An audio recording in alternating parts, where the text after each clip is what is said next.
Again, welcome to those who've joined us so far. It is a webinar, special webinar today run by the BAPT. I'm the current treasurer and a trustee for the BAPT, the British Association for Psychological Type. In a minute, I'm going to be introducing Saundra Stroop, who is joining us from Salt Lake City in the USA.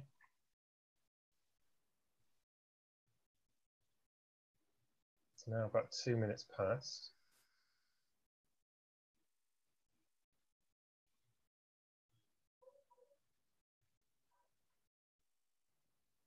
Yes, if I ask Saundra to just change over the slide, we will give her a quick intro. So yeah, it's a pleasure and an honor to welcome Saundra Stroop here to this webinar today.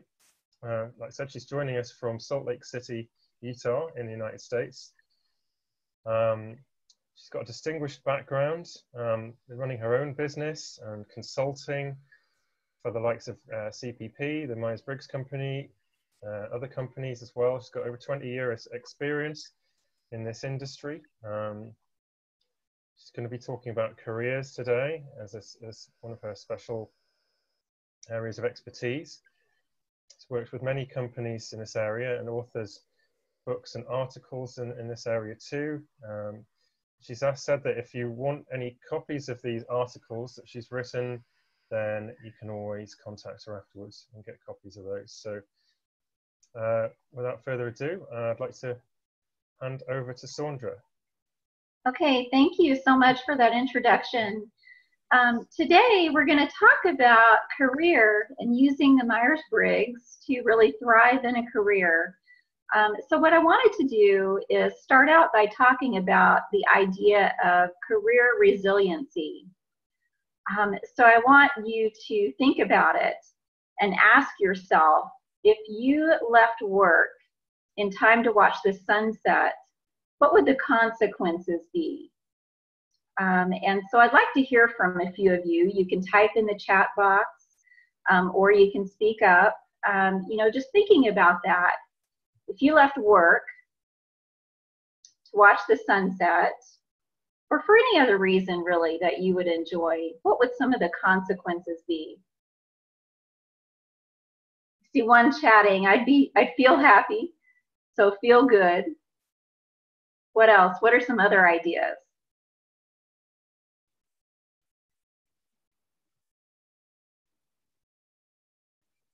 I'd like to hear at least one more. I think there's at least a couple people on.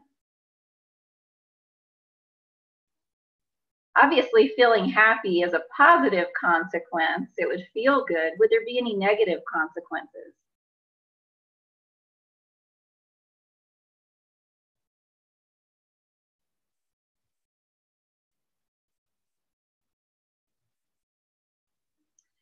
There might be some positive and some negative consequences.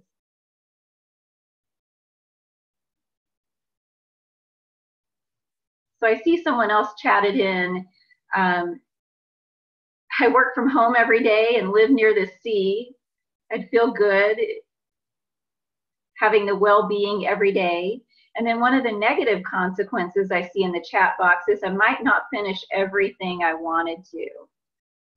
So it is positive and negative, but really the whole idea of career resiliency is it's not what happens to you that really determines how far you'll go. It's how you handle what happens to you.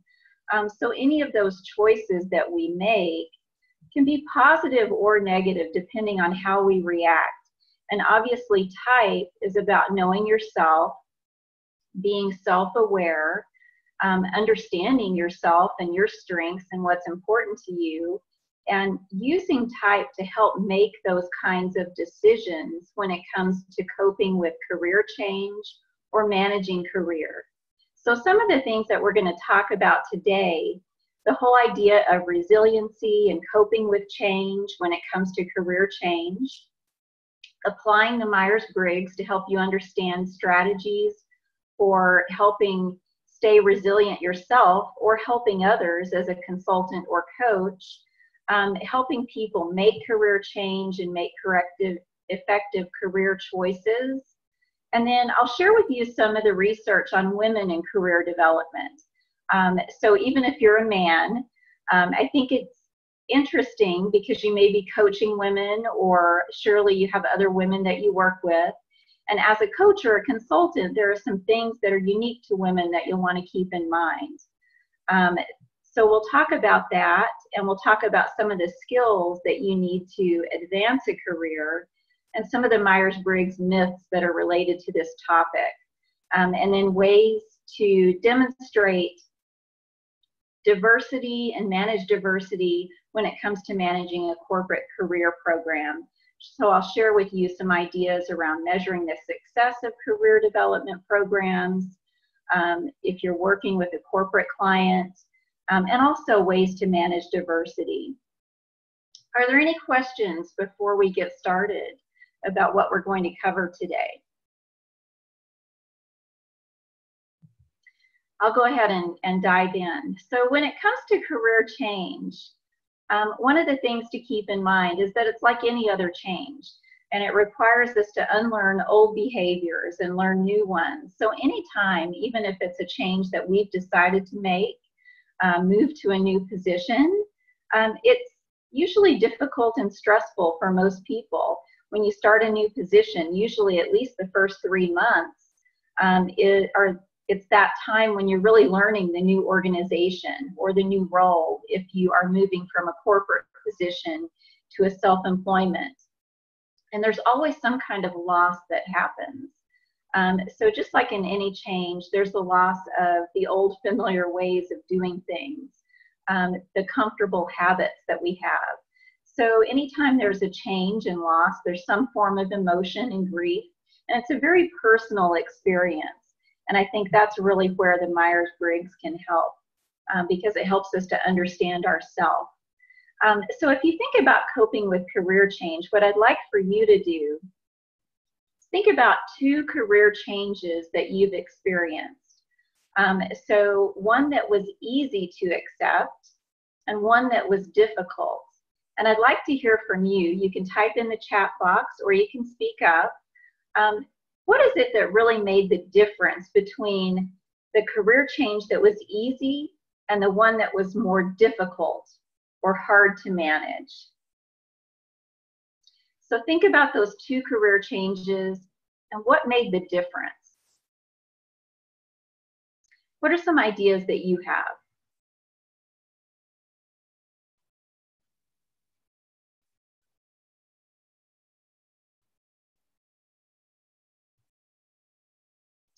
So I see one person put in the chat box that the hard one was more ambiguous, and perhaps they didn't have as much control, or there was a loss of control. And then I see someone typed in how it was perceived by other people. One that was easy was working for myself. Another one that was easy was moving into the hospitality industry. So it'd be interesting to know a little bit more about that, if that was an industry that you had experience in or one that you were just interested in moving into. So typically, when it comes to career change and what makes it easy to accept or difficult to accept, there are a number of factors. One of them, I think you really pointed out, is that idea of control and who initiated the change. If it was me and it was my idea and it was something that I was interested in and motivated to do, it might have been easy.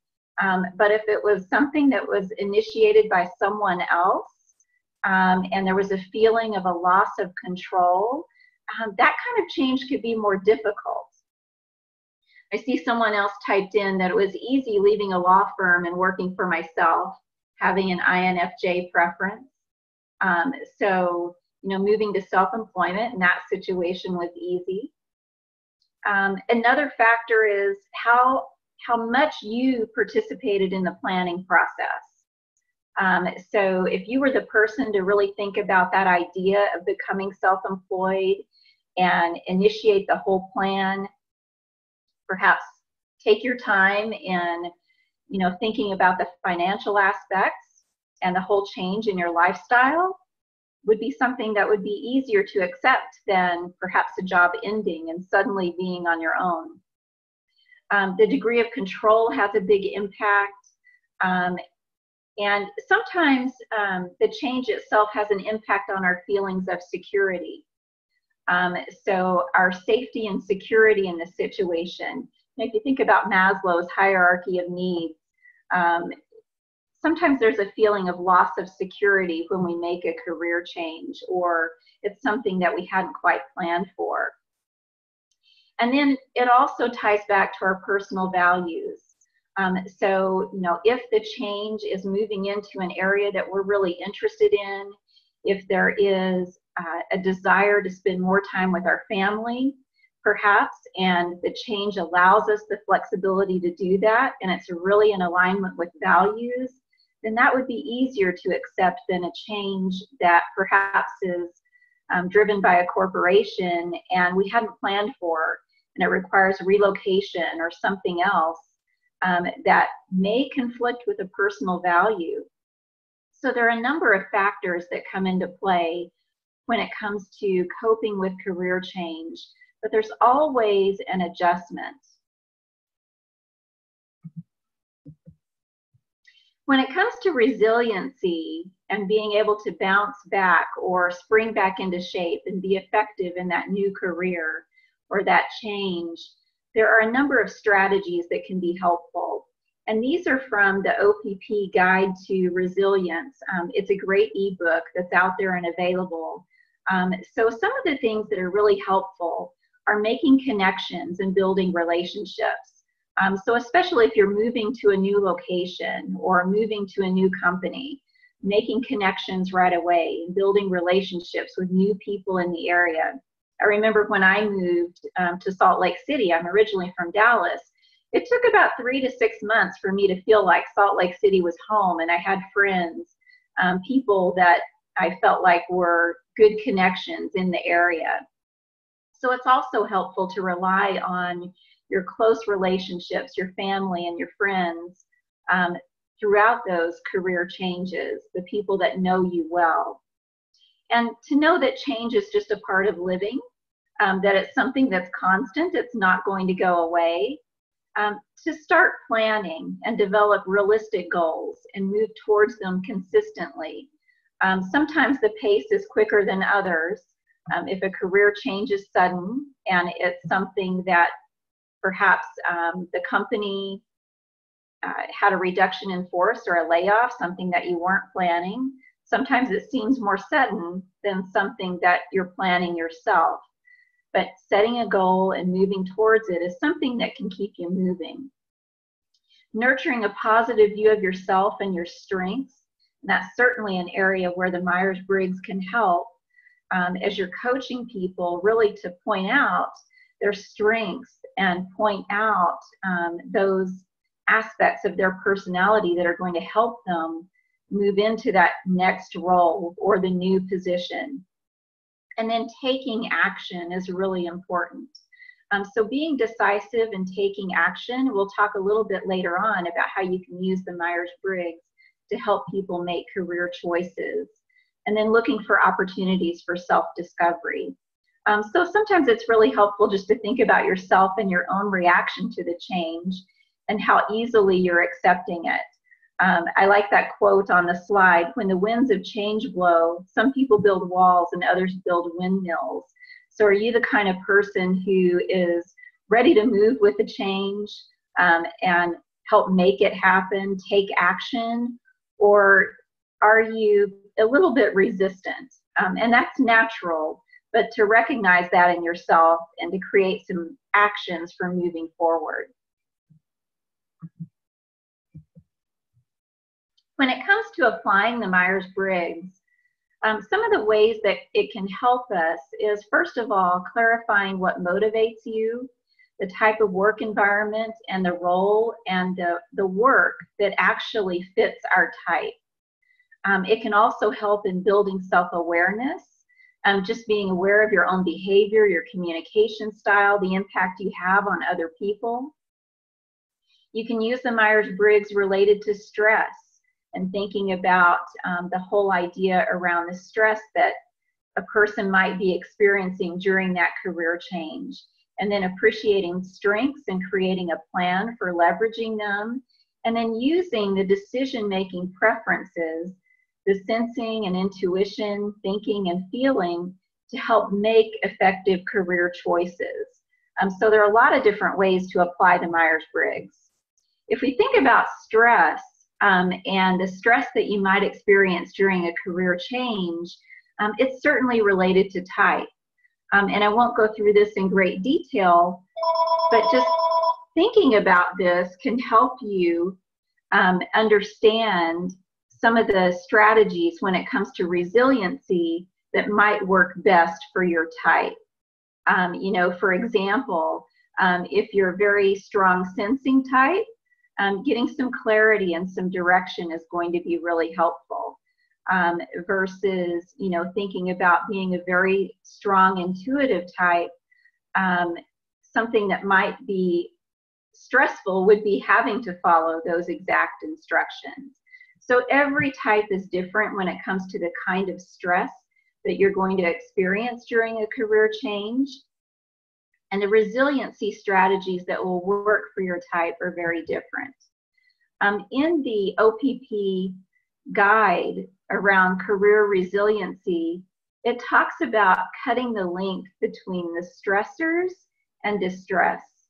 So you can do that by understanding the strengths in your personality and using those strategies that will work for you, creating the environment where you can take control and get the support that you need. So some of the ideas around coping strategies that will help, looking at type. We talked a little bit about sensing and intuition. Things like extroversion might be participating with others. If you're an introvert, it might be taking the time to reflect. For those thinking types, looking at the logical reasons that the change is happening. For the feeling types, thinking about your values and focusing on relationships. And then judging, of course, looking at goals and plans and timelines. And then with perceiving, being open to the experience. So, you know, thinking about your own Myers-Briggs type can certainly help you understand what strategies will work best. When it comes to the Myers-Briggs, there are a lot of myths out there about the Myers-Briggs and how it can be used related to career. One that I've seen quite a lot recently, which is kind of surprising, but if you look at some of the critics and some of the critical articles that have been written about the Myers-Briggs recently, I think there's a huge misunderstanding about using the Myers-Briggs to match someone to the job. So actually using the Myers-Briggs to help a candidate find the best position is a myth. When it comes to Myers-Briggs, it's not about predicting behavior or performance. People of different types can excel at the same job. So we want to be sure not to pigeonhole people based on their personality preferences. If you use the guide on type and careers, it certainly gives information about the top career choices for those 4-letter types. But that doesn't mean that someone can't be successful in a role. For example, I recently did a type session for an accounting firm, and I found myself in a room with a lot of STJs, as you would imagine. But one of the partners and the one who called me in to do the session was an NFP. So he was very successful in the firm, you know, made it to a top leadership position, but he was very different from others, the other people that he worked with. You know, and if you look at type and career, you might expect that, you know, for an accounting type position, but it certainly doesn't mean that you can't be successful in a role if you're not one of those individuals that typically chooses that type of job. When it comes to the information about women and helping women really support their career and be successful with career development. There's a recent survey that I conducted with a colleague of mine, and we looked at 5 career myths that women have that sometimes get in the way of their success. And these were the top 5. It was a global survey, so about 80% of the respondents were from the United States, but we did have people that responded from Europe and Australia, Africa, Asia, all over the world. And it's quite interesting. What we found is that sometimes women have the expectation that they'll be compensated fairly in the workplace, but then they find that that's just not true. And that's a complex issue. Obviously, it has to do with negotiation skills and being willing to ask, but it also has to do with the idea that women often experience more career interruptions, sometimes to care for family or other reasons. And then some of it has to do with, real inequity in the workplace.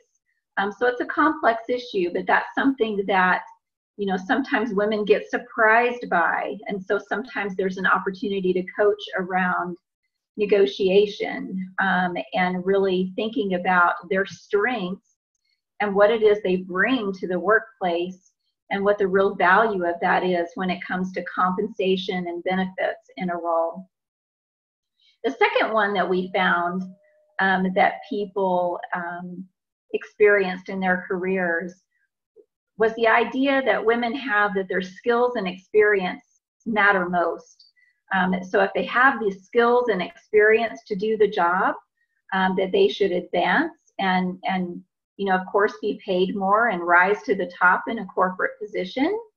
And what they actually found a lot of times is that communication style and appearance is really important. And of course, your Myers-Briggs type influences your communication style with others. And the majority of women are feeling types. So that's the only type that's the only preference that is gender related. But when it comes to communication style, there is a real need for women to balance their style so that they learn how to be assertive in the appropriate situations and not to be too passive in situations. And there are words that women tend to use more than men. And the types of phrases that they use, where often they ask more questions rather than making a statement. And those words like I just want your opinion, or they ask more than state things. That sometimes can get in the way of their effectiveness at work. When it comes to appearance, there's research that says taller individuals tend to make more money in their career.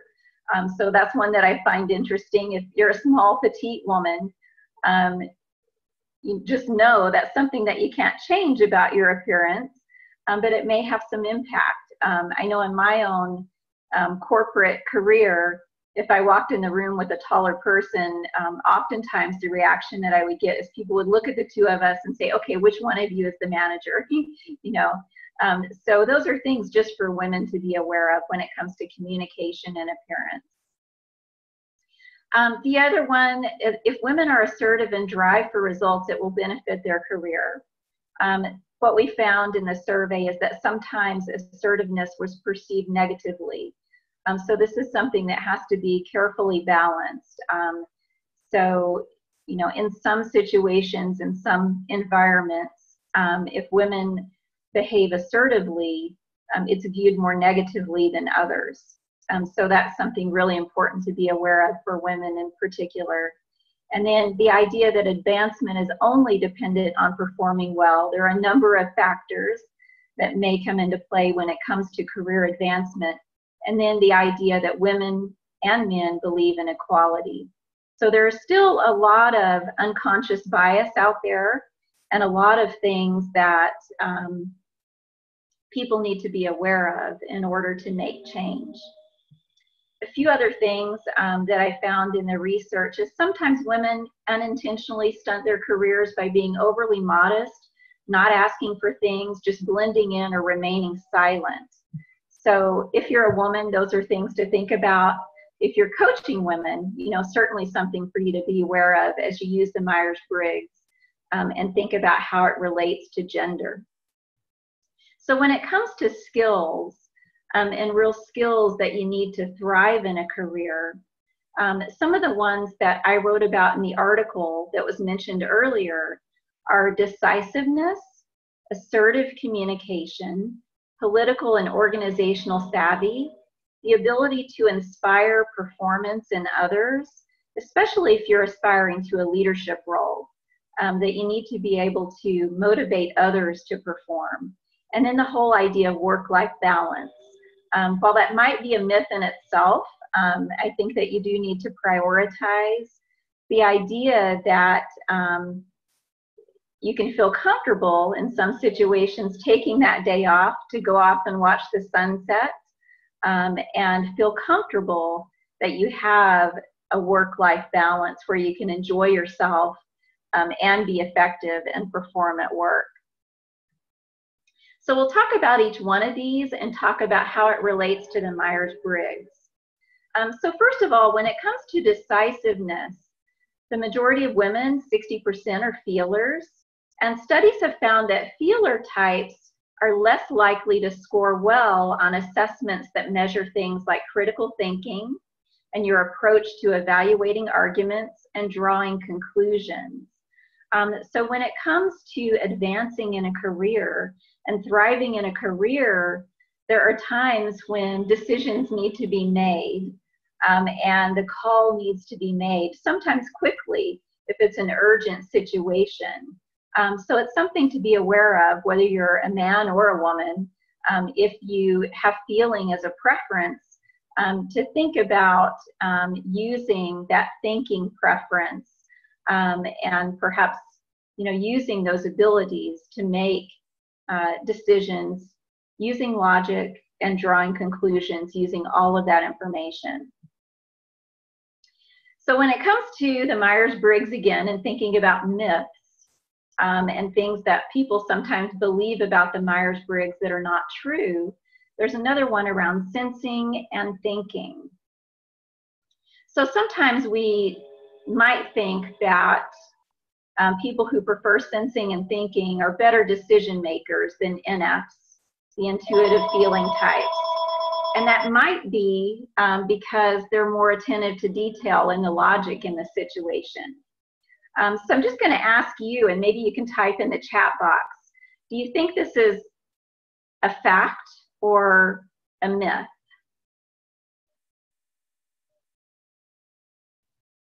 So what are your thoughts on this one? Okay, I'm seeing myth. Yeah, you're right. So all types can make effective decisions and sometimes arrive at exactly the same decision. And we all have the ability to use all the preferences and gathering and evaluating the information. So we all have the ability to do that.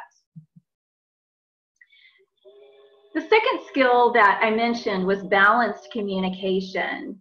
And we talked about in particular how sometimes women may struggle with this because there's a need to strike a balance between being too passive and too aggressive. And in particular for women, it might be a challenge because our stereotype of the feminine communication style is that more passive approach. So depending on the situation that we work in, that may be what's expected of us. But balanced communication requires the ability to have courage, confidence, express your own feelings, and assert your rights while you're respecting others. Being honest, open, direct, and being able to flex your communication to fit the situation. So one of the negative examples of this, perhaps where an example of someone being too aggressive is the movie The Devil Wears Prada. It's kind of a fun movie. It's a comedy. And it's based on a real situation. So it's based on the CEO of Vogue magazine as the woman that Meryl Streep plays in the movie. And it's just an example of a leader who perhaps is using aggressive communication rather than assertive. So if you haven't seen that one, it's one that I would recommend. And I think that all of us have probably at some point in our career worked for someone who was a little too critical, a little too micromanaging, or maybe even perceived as a bully. That's certainly not assertive. That would be more aggressive. So it's striking that balance in there where you're stating information and doing it in a way that's effective. So when it comes to the Myers-Briggs, one of the myths I think that exists out there is that extroverts would naturally be more assertive than introverts.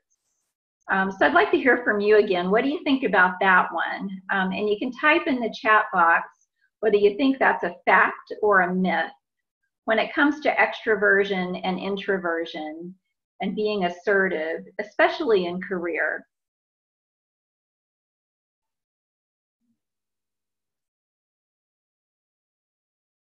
Okay, I see someone put in myth, but perhaps they're more likely to articulate it. So they're more likely to share it with other people and talk about it with other people. That's a good observation. You are right that it's a myth. So people of all types can be equally tenacious when it comes to getting what they want, really asserting their needs. So assertiveness really comes from a number of sources. While there is a link between type and assertiveness, both extroverts and introverts can get fired up over something and be assertive about getting their needs met. So the next skill when it comes to thriving in a career is political and organization savvy. And this really is about having strong relationships and networks within organizations. And it's also important to have networks within professional associations like this one to really thrive in a career and achieve success. So formal and informal mentors are important to personal career development and success. I've heard a lot of people talk about the idea of forming a career board. So if you think about managing your own career and putting together a board of people that you can reach out to for input, advice, should be a diverse group of individuals, people at different levels, people who have seen you operate in different situations that you trust. And it's understanding that sometimes when you're working in an organization, whether you're an internal consultant or external, there are politics that comes into play. So it's getting into the game and staying in the game. You know, knowing that people sometimes are competing for resources. They're sometimes sharing information. Sometimes if they have concerns about the impact on their department, sometimes they're not sharing information. So just recognize that and knowing that there are politics that come into play within organizations. And even as an external consultant, for those of you that are self-employed, I'm sure you've seen that as you work with some organizations. Some organizations are easier to navigate than others. And some of that has to do with what's happening within their organization, the people that you're working with, and whether they're competing or whether they're collaborating. So political and organization savvy is another skill that's really important to master. Think about this and how the Myers-Briggs comes into play here. People who prefer introversion, we might think would be less inclined to build networks and might avoid politics or avoid high stress situation or high visibility occupation. What do you think about that one? Do you think it's a fact or a myth? Go ahead and type in the chat box.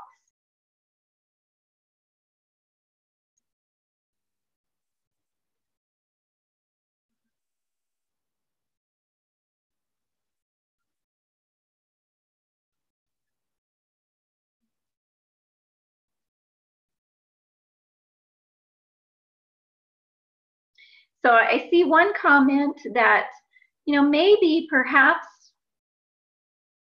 introversion would be naturally less effective at building a network, or their network might be smaller. And then I see one comment that they still might be able to, even though it might be a little bit different. Their interactions may be different than an extrovert. So I'm calling this one a myth, because if you think about people that have been effective in very high visible occupations, leadership positions, people that have built effective networks that have helped their career, I can think of examples like Steve Jobs, Barack Obama, Princess Diana. Ruth Bader Ginsburg is another one that comes to mind recently, who the information that at least we can read on them is that they might have a preference for introversion, but they're very effective at managing a network, working with others, and very effective in high stress situations.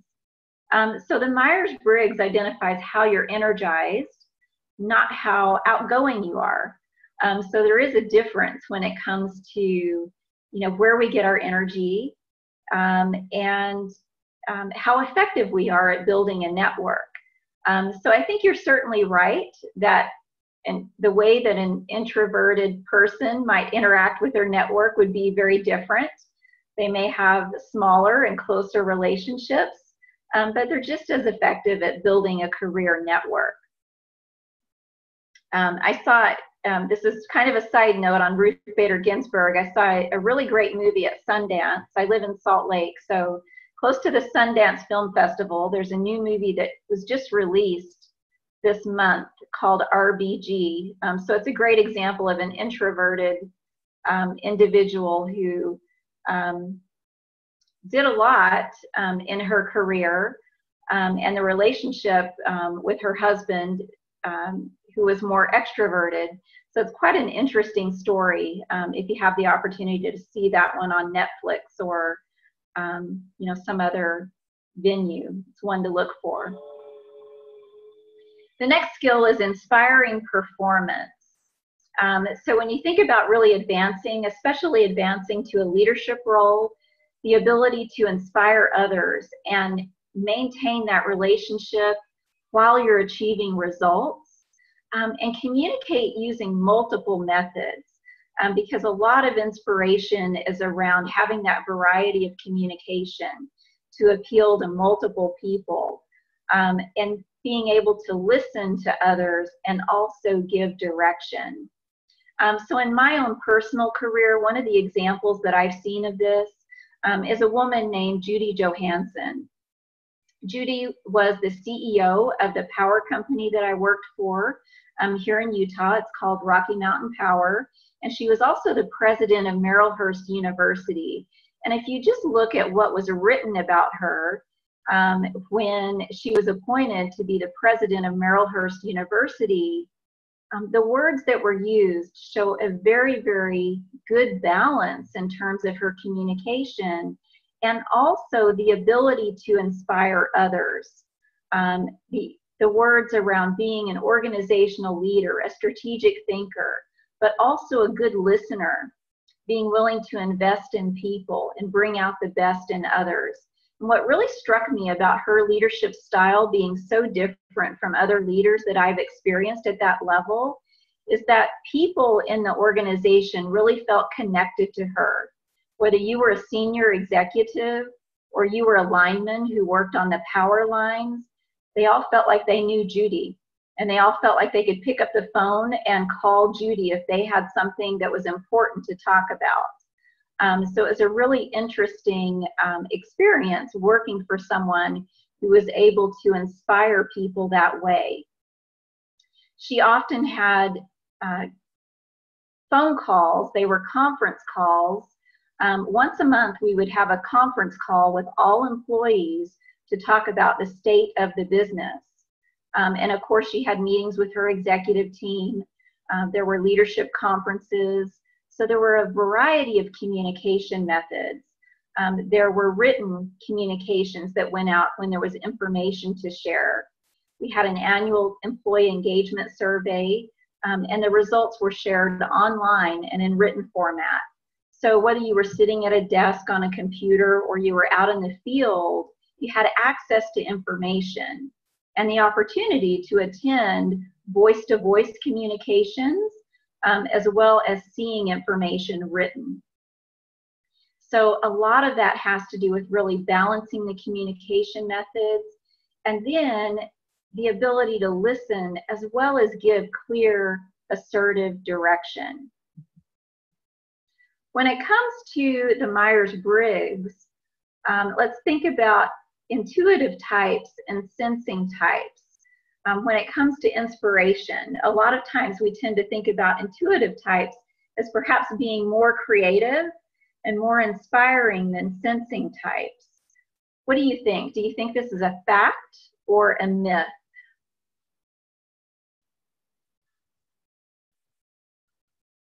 Okay, I see one person said a myth. Sensing types can be inspiring. I think you're absolutely right. Both intuitives and sensing types have the ability to be inspiring. You know, we may do it a little bit differently because of our preferences, but we all have the ability to share a story. We all can share our experiences, our examples. Everyone can give hope and encouragement to others. And so I think of Mother Teresa as being an example of a sensing type who was very inspiring to people. So we all can do that. Sometimes you have to stretch to really think about different people to use as examples, but you know, certainly if you think about people that are well known, you can find those examples of both sensing and intuitive types that have inspired you.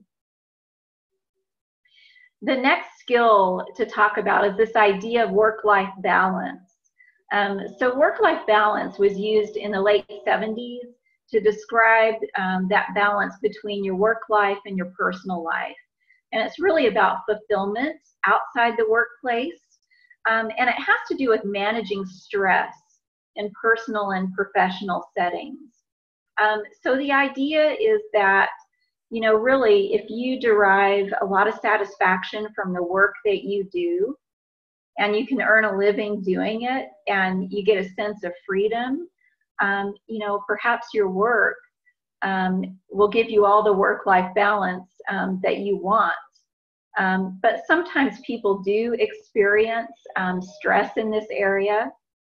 You know, certainly if they're in a work environment that's very demanding or requires a lot of travel, and perhaps they're away from their family or their home, sometimes they can feel a disconnect with their values. I think is really where that comes into play. So this is an important area to think about when you are working with others, and you think about their type, their strengths, and the values they have, and how to connect that with their career and work environment. So when it comes to the idea of work-life balance, and we think about type, I think one of the myths that's out there is that extroverts are really gregarious, and they enjoy time with other people, and that only introverts want to spend weeks alone, you know, perhaps reflecting on things and getting in tune with their values and balancing themselves when it comes to having a busy work life and getting back in touch with themselves or their self-awareness. What do you think about this one? Do you think this is a fact or a myth? Okay, so I see Catherine says, definitely a myth. I'm a gregarious introvert.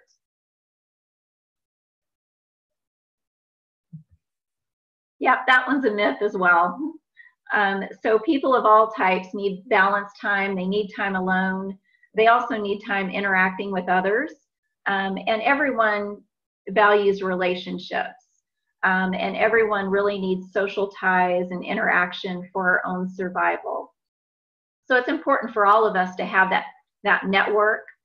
And it's important for all of us to think about how we balance ourselves and what works for us when we feel overwhelmed and we feel like we need some balance. So I talked about some of the skills that I view as really important to managing a career and how type relates to that. The next piece that I want to talk about and share with you is this idea of how you can use type to really make a career decision or plan a career, really incorporate type into the whole career plan. So what I use is this method called the Z method. And if you look at the more recent type booklets that CPP has been putting out and publishing, they don't seem to be calling it the Z method anymore. This is terminology that has been out there for a while, but they still include this in the Introduction to Type booklet. They just call it something else and just really refer to it as decision making. But the whole idea is using all of the preferences that relate to decision making when it comes to career planning. So using your sensing preference to look at the facts. When it comes to career, these are activities like putting together a list of transferable skills and experiences, thinking about what have I learned from my past experience, what has really helped me in the past when I have advanced in the past, what are the skills, the knowledge that I have that I can rely on. And then using intuition to look at the big picture, to create a vision, where do I want to be in my career in the next 3 to 5 years, to think about what are the skills that I want to learn, really look at possible solutions and alternatives, and then using thinking and feeling. So using the thinking preference to think about career choices and what are the consequences of those, and what are the real specific logical actions that I need to take. And then using the feeling preference to connect with values. So thinking about what's really important. Things like the percentage of travel that a job requires can sometimes raise questions about, is this really in alignment with my values? Am I a person that really values adventure and is willing to travel 80% of the time? Or am I a person that values my time at home with my family, and that job that requires 80% travel is not going to work for me? So you can use the Z method or the decision-making method with Myers-Briggs to really help people make effective career decisions by making sure that they use all of the preferences in those career decisions. So one of the things that I've done with that is I've actually incorporated it into a career planning document. So, you may have a typical career planning template that works for you, where people write down the types of jobs that they are interested in, what they want to do, put together some immediate goals for doing that. If you build those kind of Myers-Briggs related questions into that template, it will be an even more effective career planning tool, because you can write down the questions, like what have you learned from your past experience?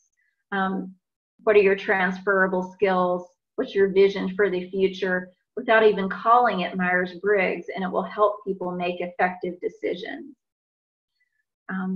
Where do we go from here? We talked a little bit about the differences in gender, and I wanted to share with you some information about diversity.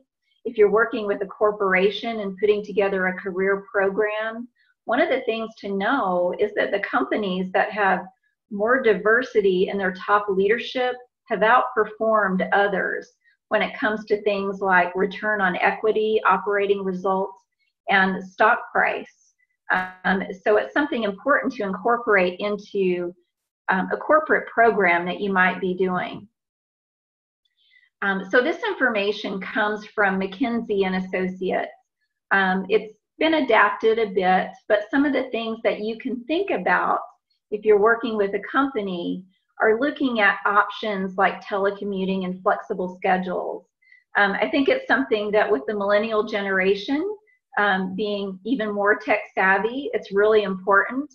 but it's also important when it comes to that idea that women may have more career interruptions than men. So it's important to think about flexibility. Think about the involvement of the executive team or sponsors for career development. So on an individual level, we talked about the importance of a network. At a corporate level, think about who it is within the organization that can sponsor the program. Having them do things like present, introduce sessions if you're facilitating a workshop or one-on-one coaching sessions.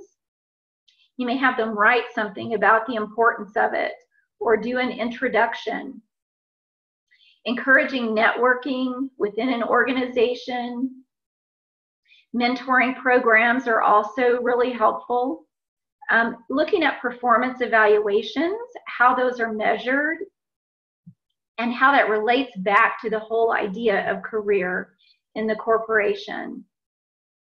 And then you can also look at the methods within the company for hiring, retaining, measuring employee engagement, and other support programs when it comes to work-life balance. And the whole idea of managing smooth transitions before and after parental leaves when people need to take time off. And then finally, I've got an example of a scorecard.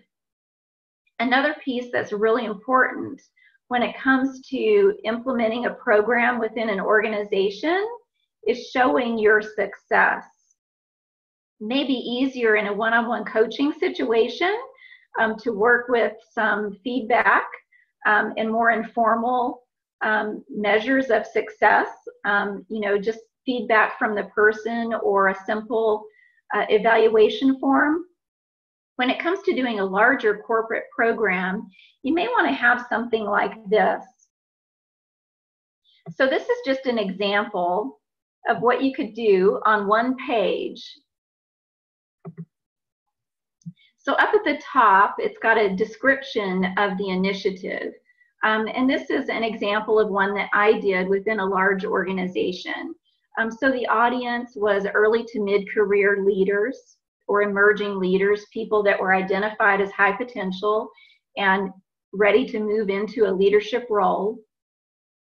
There were over 95 attendees, and we did an 8-hour training session followed up with one-on-one coaching sessions.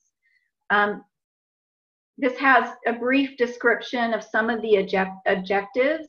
Is really to help people make decisions, manage their career, and create a plan that would engage them in the organization. And what we did,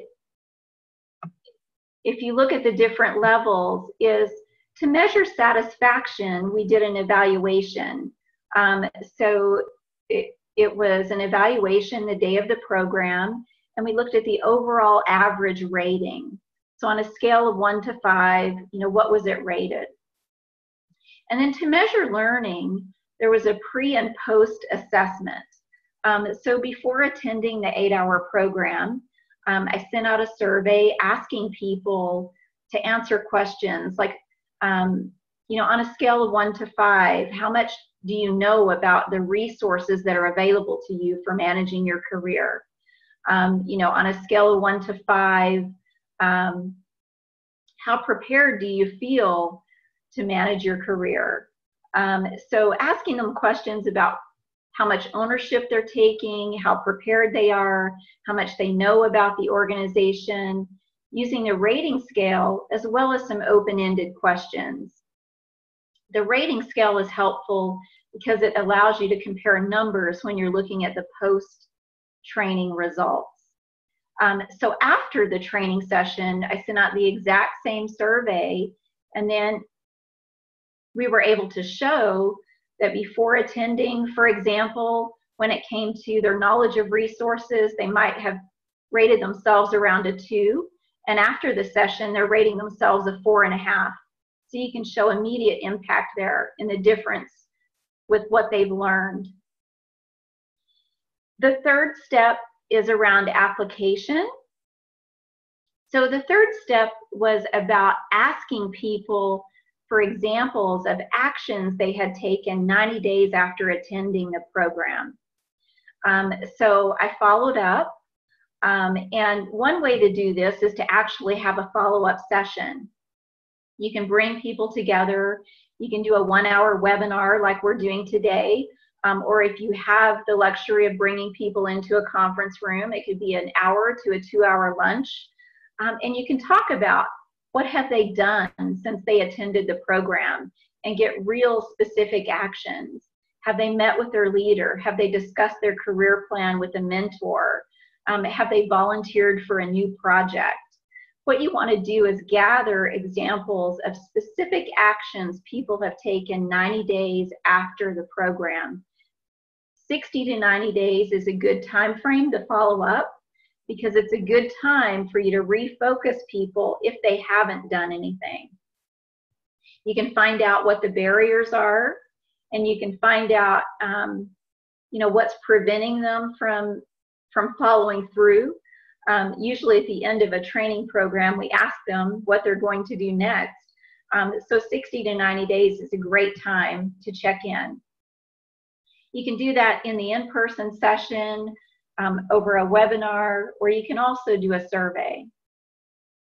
When it comes to looking for tangible benefits, the level 4 and 5 is connecting your career development work to things like turnover or retention rates. Looking at the difference between the people who attended, received the workshop or the coaching sessions, and those who did not. So that one's a little harder to measure, but it's something that you can do if you're working with a corporation over time. And then finally, you can talk about some of the intangible benefits where it may be hard to connect career development directly to things like employee morale, but you can certainly look at some of those measures and talk about how engagement has gone up since we implemented the career development program, or morale has improved. The people that attended reported that they're satisfied with their career. And you can, again, compare that to people that did not attend the program. So it's a lot of information to gather, but you can use a one-page document like this, a one-page slide, to give a summary of the results. And this is something that can really help you in terms of engaging that executive team, getting additional support, and showing the results of your program. If you're able to put something like this together and present this scorecard back to senior leadership. You can also talk about some of the barriers. So down at the bottom, it has information about possible barriers, things like time constraints, the culture change. If sometimes you find out when you follow up with people that they've had a change in leadership or the company has changed, there are things that come up. And then you can give specific recommendations for next steps. And typically that's how you'll expand and build on what you've delivered up to this point, whether it's training or coaching. So that's just an example of how you might measure and report on the work that you do and show that it really makes a difference.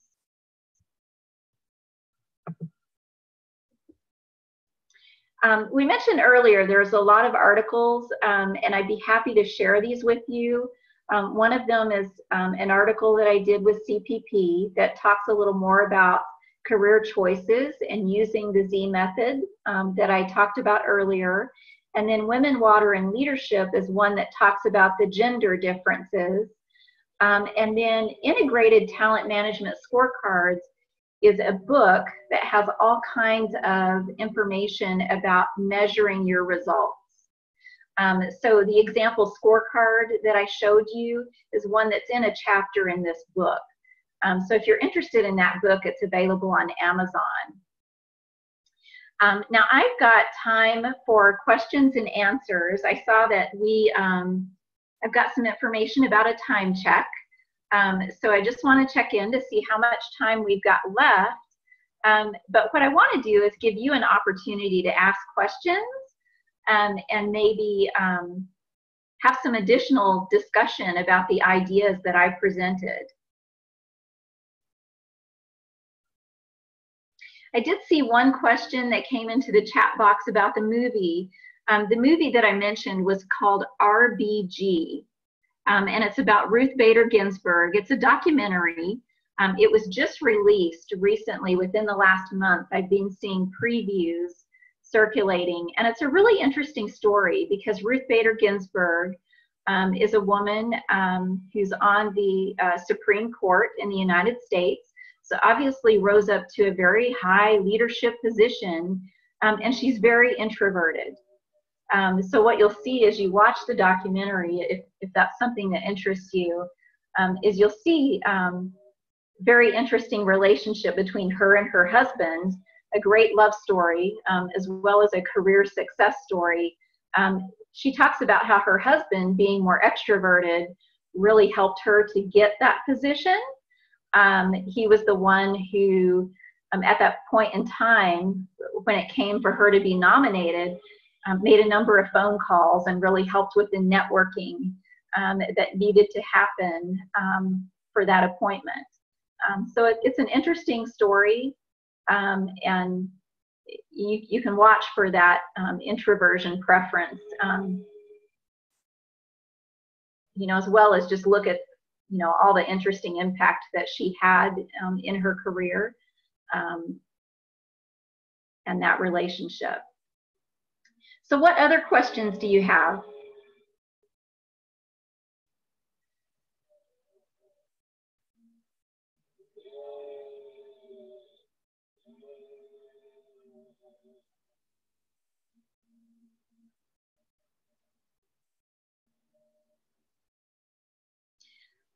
I am not hearing any other questions. So, Richard, should we do a time check or? Hi, Saundra. Yeah, so we've done, it's just after 6 o'clock now here in the UK. We've got up to another sort of 25 minutes remaining if we need to use it. Catherine Stothart has put her hand up in this virtual reality. I'm wondering if we could bring her into the discussion. I could actually promote her to a panelist, and then hopefully she'll be able to speak to us. Catherine, would you like to type in okay if that's what you'd like to do and speak to us? I'm assuming that might be why you've raised it. Okay, she says. All right, let's see if this works then. Here we go. Okay, great. Okay, it says she'll be rejoining the webinar as a panelist, so she's popping it now. And I'll just unmute her. Catherine, can you hear us? Yes, I can hear you. Can you hear me? Brilliant. Yeah, excellent. I'll leave you to ask a question. Great. Yeah, it's not quite a question, really. I was really interested, Saundra, in what you were saying about women and men's styles of communication and women not being as assertive. And it's something that I sort of became more aware of fairly recently, I guess. I've been doing for the last few years quite a lot with interaction styles, the Behrens interaction styles. I don't know if you're very familiar with that, but basically it seems that more men have the directing style of communication and more women have the informing style of communication. And according to Linda Behrens, you know, the directing style tends to be seen as, you know, one up, you know, certainly assertive and confident and clear, you know, more or less what we expect of a leader, whereas the informing style tends to be seen as one down, you know, a little bit, as you said, passive and not quite what we expect of a leader. And it's quite difficult, I think, to advise women on how to deal with this sort of difference, because as you also said, women tend to be seen to be, if they are a bit assertive, they tend to be seen as you know, aggressive, whereas a man saying the same thing would be just seen as assertive. So I don't know, you know, have you got any more thoughts or advice that you would give women on how to strike that balance between trying to be a bit more directing, but also not being seen as aggressive? You know, thank you for sharing that. I really appreciate that. And it's interesting to think about the interaction styles and the research, you know, perhaps to look at that because it does tie in perfectly with the gender the research on the gender differences. And I think, you know, you're exactly right. It's what our perception of a leader is that our perception is based on our history, and historically we've known men in leadership positions. And so we view leadership as being more of a male role and being more directive and more authoritative. And our feminine communication style tends to be more passive. The research shows we ask more questions rather than make statements. We use more apologetic language, like, I'm sorry, you know, to do this, but I'm sorry, you know, let me interrupt. And that's not seen as leadership. And I think that one of the things is really being aware of our presence and things like body language. Simple things I read years ago, that when we're at work and perhaps we need to ask a question of our manager or an executive or even another coworker, women are more likely to stand in the doorway and ask permission to enter an office. Okay, that has a very different perception than someone who just walks into the room. Yeah. So I think one of the things is, for women especially, just to be very aware of our presence. And I'm 5'1", so, you know, the example of taller people make more money, that's just what the research says. Like, okay, very aware of that. I can't do anything about it, but it's something that perhaps I should be aware of, and not that I should wear high heels all the time, but I should be aware of it and think about how my presence could have an impact on my career as well as my communication.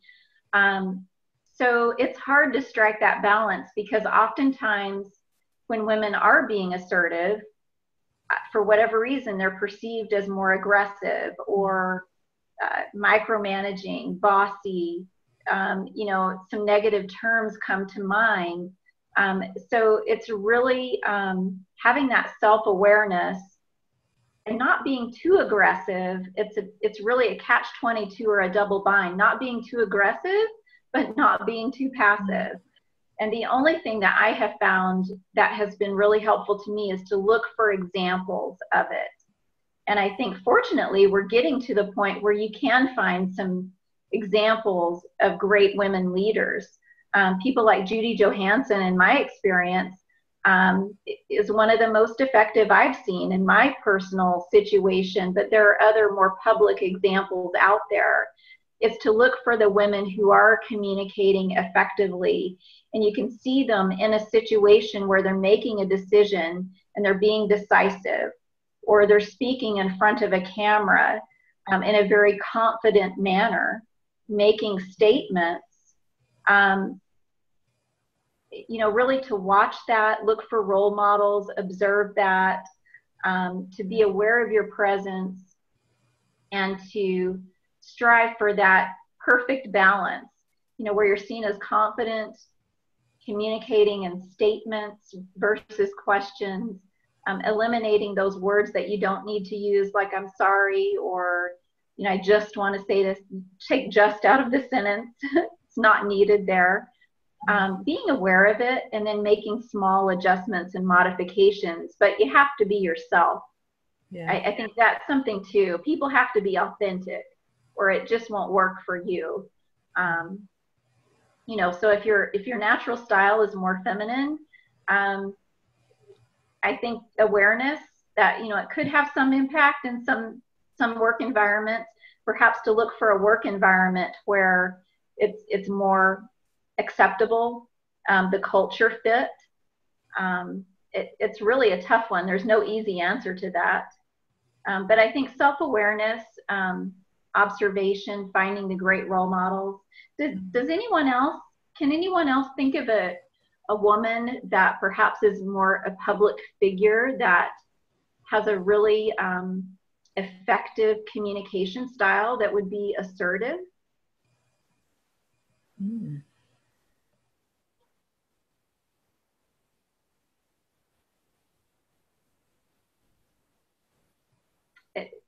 It's a tough one to think of a public figure. I wonder, I think about Princess Diana back when she was living. Would you think of her as more passive and feminine, or? Yeah, passive and feminine, I would think. Yeah. It's hard to find. Margaret Thatcher was quite assertive. Yeah.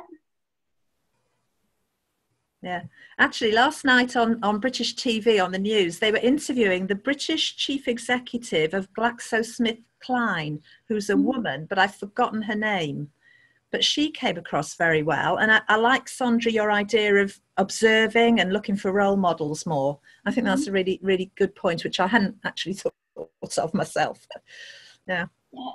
The other person in the United States that's gotten a lot of publicity recently because of her book is Sheryl Sandberg. You know, I don't know that I've seen her in a lot of situations, but there are certainly videos and TED Talks, things that are available there. But she wrote a book called Lean In, and she's become, you know, someone that a lot of women have been talking about recently. A lot of women have read the book. So I would perhaps look at her style to see if maybe her style is a bit more assertive. She certainly was in an executive position within a big corporation. When I've seen her on TED Talks and public, you know, when she's been on talk shows, things like that, she certainly dresses in a feminine manner. And I think that's by choice. But I would expect in her role that she would have, you know, been in a situation to make some more assertive decisions. I think that I can't say that Hillary Clinton would be a good example. I think that she got a lot of negative reaction from the public for whatever reason, that people perhaps view her as more aggressive, because I think people reacted to her style as more of the bossy or aggressive, that perhaps people were put off by her style more than other women. So it's hard to find that assertive example. Yeah, for me, Hillary Clinton comes across as someone who's an introvert trying to be like an extrovert when she's on stage, and she doesn't come across as authentic. Yeah. Although I do think she would have been a great president. Yeah, I usually don't talk too much about politics, but that's one where, you know, it's funny on Saturday Night Live, but I don't get the jokes about the pantsuits. You know, like, I don't get it. But yeah, it is hard to find that woman that is a good example, but there are more and more of them every day. Yeah. But, you know, again, I can only give my personal example, having seen that one woman CEO over a number of years. And I can tell you, she was very authentic. She would go to a meeting, a large meeting with 100 people in the room, and she would stand up in front of the room and tell a story, you know, a very engaging story. She might tell a story about a little bird, and then how does that relate to where we're going in our corporate, you know, environment. And you would sit there and think, I can't imagine a man getting away with this, you know. So I don't think she gave away her femininity, but yet she was respected by men in the organization, a male-dominated industry. You know, lots of men in executive positions. She rose to the top, and she could make a decision when it was needed. And she was very effective with being very assertive, but yet still being herself in a situation where she was communicating. When we had power outages because of massive snowstorms in Salt Lake, she was on the news, you know, dealing with reporters, answering questions very quickly, giving the information that was needed in a very succinct way. You know, it may be hard to find those examples, but they are out there. Yeah, I'd have to look a little closer, maybe at some of the videos that are available, but I think Sheryl Sandberg might be one to look at. Yeah, thank you for sharing your experience with the interaction styles. Are there any other questions or any other thoughts, things that people would like to discuss or share? Saundra, I was just having a thought. Perhaps, you know, you're talking about language and saying sorry and just and kind of minimizing, using slightly less assertive language. I'm just wondering if, you know, rather than just being a gender thing, you know, there's a cultural thing as well. I mean, us Brits are quite famous for saying sorry a lot. You know, I don't know if you've noticed a difference between British and American styles and what is considered assertive as well on that front. It's interesting. You know, I don't know in terms of the use of language, like those kind of words, but I certainly notice when I visit that the British style seems to be more polite. I don't know, for those of you that have visited the United States, if you experience the United States as more rude, but I think certainly you notice the difference when you visit, that the British communication style seems to be more polite. People certainly seem to be friendly, but you do notice that difference. What are some of the differences that you see when you think about interacting with the United States, people from the United States, whether they're visiting or you're visiting over here? I wouldn't say it comes across to me as rude at all, but I think, you know, I guess we're talking more about sort of in the business world, and that's not something I've had as much dealing with, but it was perhaps slightly more direct. I know, you know, having experienced certain European countries, that some cultures are much more direct than the UK and could be seen as, you know, being more, could be seen as more aggressive or less kind of polite, as you put it. So, you know, certainly if there's a spectrum there, then certainly we're at the more sort of polite and less aggressive end of the spectrum, yeah, perhaps. Yeah, maybe less aggressive, more polite. It might, this is just an idea, but it might be perceived that the UK would be more introverted than the United States. Like if you were to try to think about the way that the communication is experienced. Yeah, it could certainly be said. Yeah, I mean, obviously there's so many individuals with different styles. You'll find some very rude people in the UK as well. Right. Absolutely. But, you know, I think, yeah, we're sort of generalizing. I think it's an intuitive thing for us to get a sense of these things in general, what the styles are. Yeah, and it certainly varies. You know, if you go into different company cultures within the United States, you'll see a full range. I mentioned, you know, going in and doing type in an accounting firm. You go into an accounting firm and it tends to be more introverted, you know, in terms of the communication. The group tends to be quieter, versus you go into a sales organization.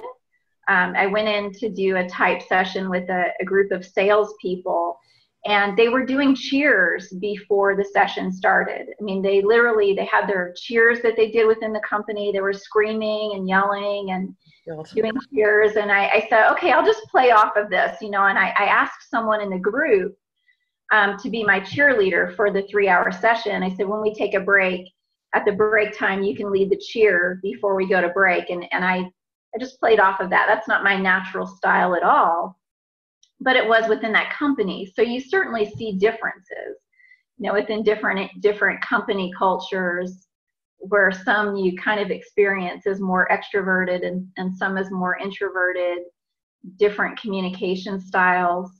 I would say that if I were coming to the UK to do a session, I'd probably be less likely to expect that group that was cheering and, doing their yells and stomping on the floor.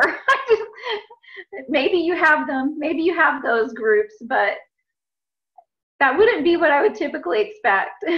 Yeah, I mean, they do exist. I mean, I've self-selected out of applying for jobs before on the basis of a very extroverted culture that I felt I wouldn't fit into, and you know, they do exist. But I think, yeah, maybe I get a sense there's a more extreme version of it going on in places in the States, because I don't know, I've seen like there was some video I saw of like Target staff preparing for Black Friday in the States. Yeah. And I was like, I couldn't believe it. It was something else completely, that a level of which I wouldn't have ever seen in the UK.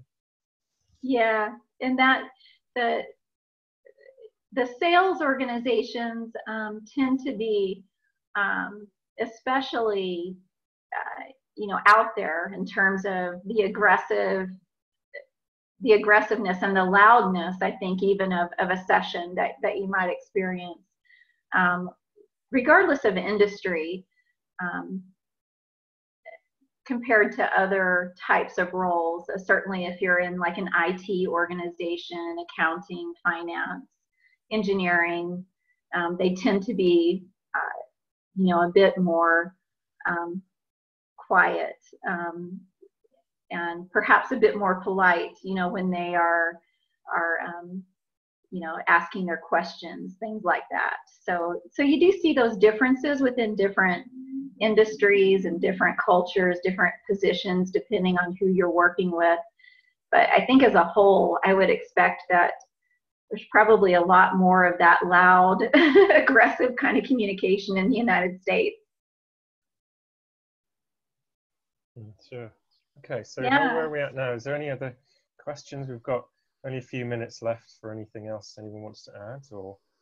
Yeah, or any ideas that you have about career and ways that you've used the Myers-Briggs when it comes to career coaching, your own career development, or in working with an organization to put together a program.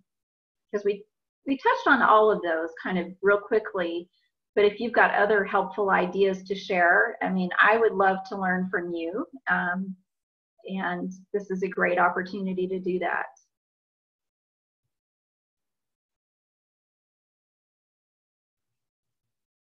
Okay, there's just a bit of silence there, so I'm not sure if any other questions coming through, but I think it's been a really interesting webinar, lots of insightful thoughts and ideas, and I know lots of people will take things away from this. Maybe that's a question to ask, like, the people who are left, is there any sort of takeaway key point that you will remember from this webinar that you could quick type into the chat and remind us now what you're going to take away from this?